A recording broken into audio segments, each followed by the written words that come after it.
पुढची महत्त्वाची बातमी, दिवाळीच्या पहिल्या दिवशी दीपोत्सवाच्या निमित्तानं उद्धव ठाकरे आणि राज ठाकरेंनी एकीचं दर्शन घडवलं.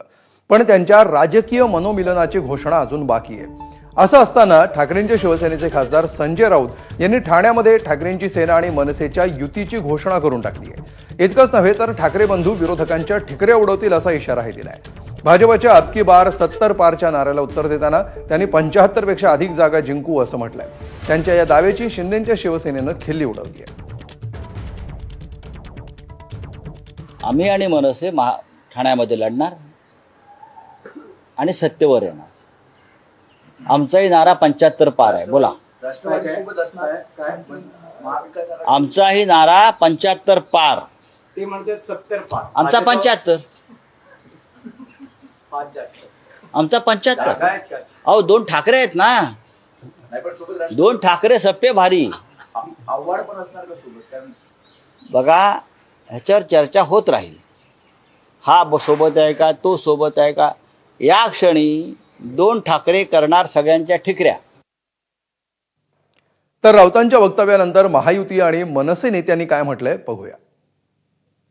ज्या ठिकाणी राहतात त्या भांडूप गावात आत्तापर्यंत शिवसेनेचा नगरसेवक निवडून आणू शकले नाहीत. नगरसेवक सोडा, शिवसेनेचा भगवा झेंडा सुद्धा त्या गावात लावला जात नाही. यांची ही परिस्थिती. आपल्या स्वतःच्या घरात ते शिवसेनेचा नगरसेवक निवडून आणू शकले नाहीत, तेवढी त्यांची कुवत नाही. संजय राऊत काय बोलले? बोलले की ठाण्याचा सर्व सीट हे उद्धव गट जिंकणार आहे. कुठल्या? मेंटल हॉस्पिटल मधल्या?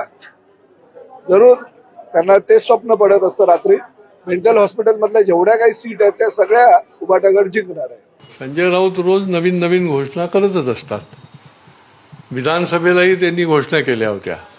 सगळ्या निवडणुकीमध्ये ते जे बोलतात त्याच्या नेमकं उलटं होत असतं. आत्ताच्या घडीला जर तुम्ही विचार कराल तर ठाण्यातले विरोधक म्हणून आम्ही 75 पार करू एवढे नक्की. हे फक्त हवा मारतायत.